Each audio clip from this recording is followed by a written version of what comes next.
2025 का भारत कैसा था, वास्तव में यह भी उतना ही इवेंटफुल है जितना 2025 का विश्व। लेकिन हम समझते हैं कि अगर विश्व में हमें कुछ नकारात्मक टेंडेंसी ज़्यादा देखने को मिली तो भारत में 2025 में एक सकारात्मक टेंडेंसी देखने को मिली।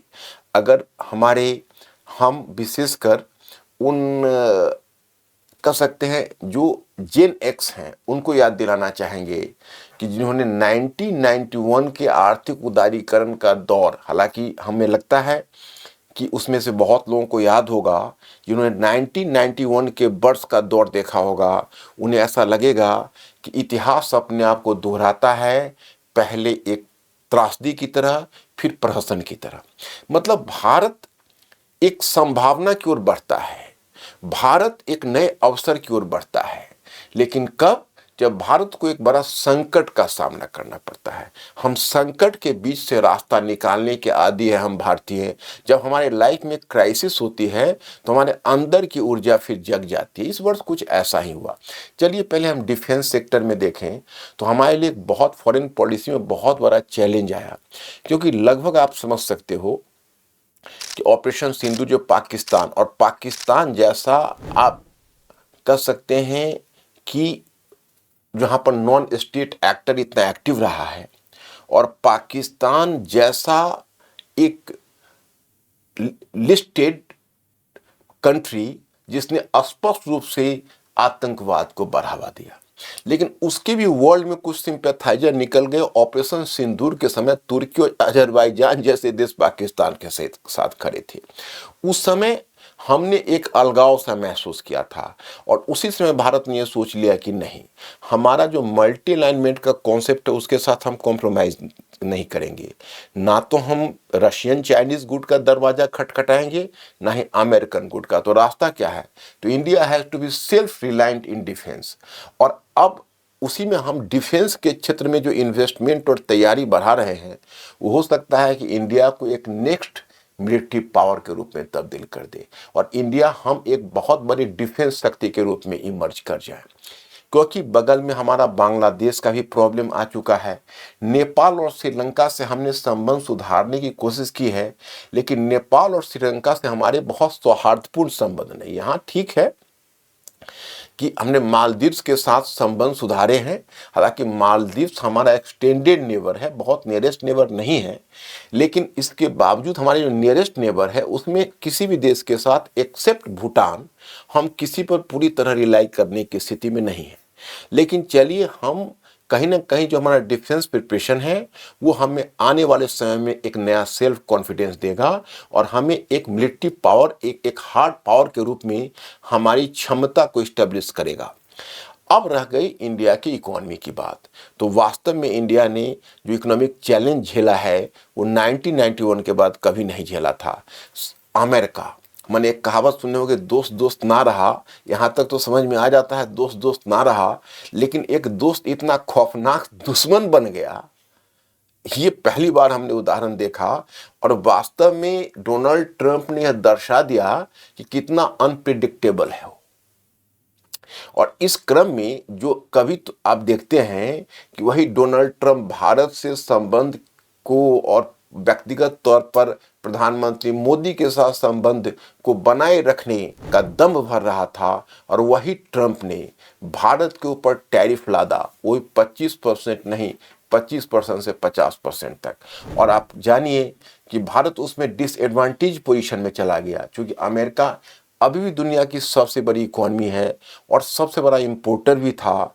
तो हमारे जितने भी राइवल्स थे, जिसमें ताइवान है, जिसमें वियतनाम है, जापान है, चाइना ने तो खैर कुछ समय तक 30% पर अपने काम को संभाला, हालांकि वो बहुत सुखद स्थिति में नहीं है, लेकिन चाइना का मार्केट बहुत बड़ा है, उसका मैन्युफैक्चरिंग सेक्टर बहुत डेवलप्ड है, और खासकर वो संयुक्त राज्य अमेरिका के साथ वह काउंटर बार्गेनिंग करने में सफल हो गया, क्योंकि उसके पास रेयर अर्थ का भंडार और उसके ऊपर एम्बार्गो लगाना डोनाल्ड ट्रंप पर काम आ गया, क्योंकि डोनाल्ड ट्रंप रेजिस्टेंस बर्दाश्त नहीं कर पाता।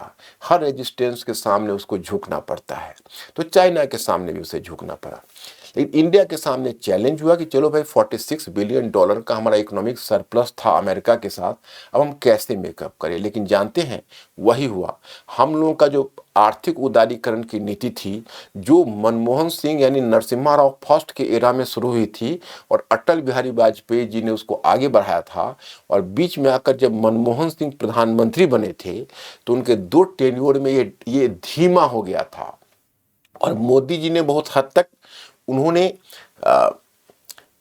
रिफॉर्म्स तो लाए थे, लेकिन मोदी जी के रिफॉर्म्स में एक प्रकार का आप कह सकते हैं एम्बिग्विटी थी। एम्बिग्विटी का मतलब है द्वैतपरकता थी। एक तरफ तो उन्होंने आर्थिक बाजार खोला, दूसरी तरफ आत्मनिर्भर भारत ला दिया। तो समझ में नहीं आ रहा था कि वो भारत को खोल रहे हैं, भारत को बंद कर रहे हैं।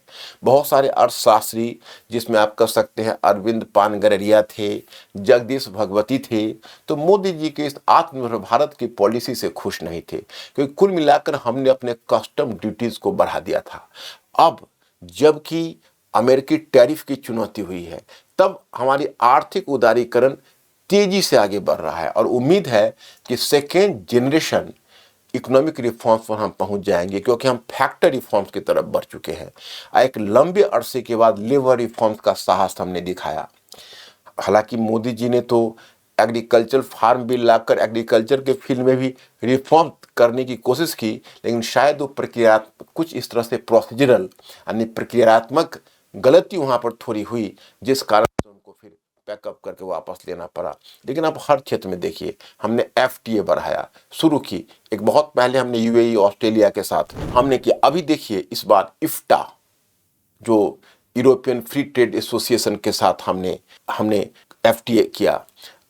कॉम्प्रिहेंसिव इकोनॉमिक पार्टनरशिप हमने ब्रिटेन के साथ किया, हमने अभी ओमान के साथ किया, हमने न्यूजीलैंड के साथ घोषणा की है।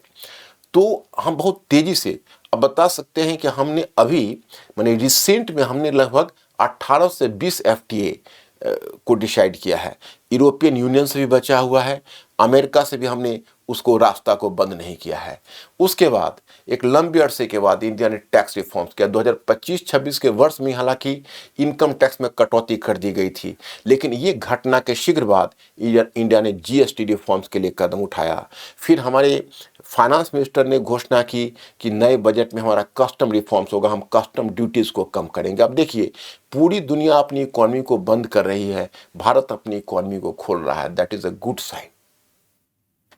उसके बाद हमने एजुकेशन रिफॉर्म्स के लिए सरकार ने अभी बिल लाई है। आपने देखा होगा कि उसमें भी एक है विकसित भारत अधिष्ठान बिल करके, जिसमें UGC से लेकर IIT तक सारी संस्थाओं के संचालन पर नए की बात चल रही है।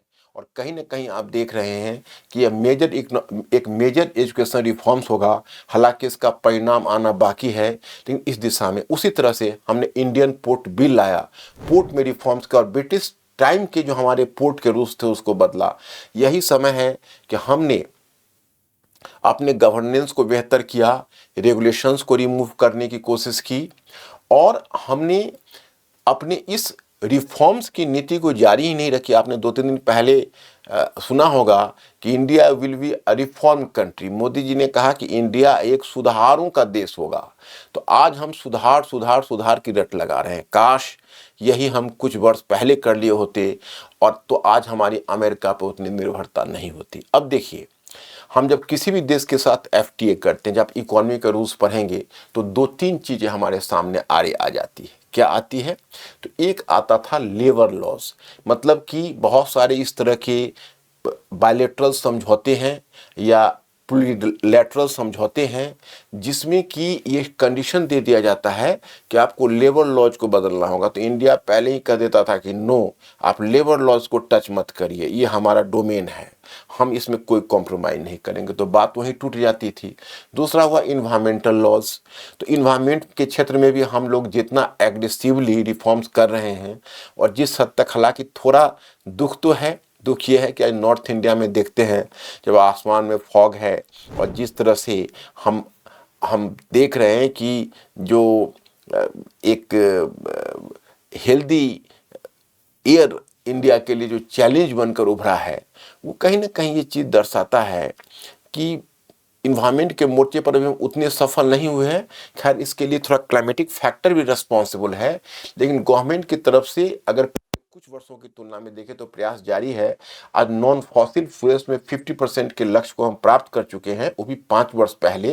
जो एनडीसी, जो नेशनली डिटरमिन्ड कंट्रीब्यूशन, जो पेरिस पीस कॉन्फ्रेंस जो पेरिस कॉन्फ्रेंस ने जो तय किया था COP21 ने, उससे 5 वर्ष पहले हमने हासिल कर लिया।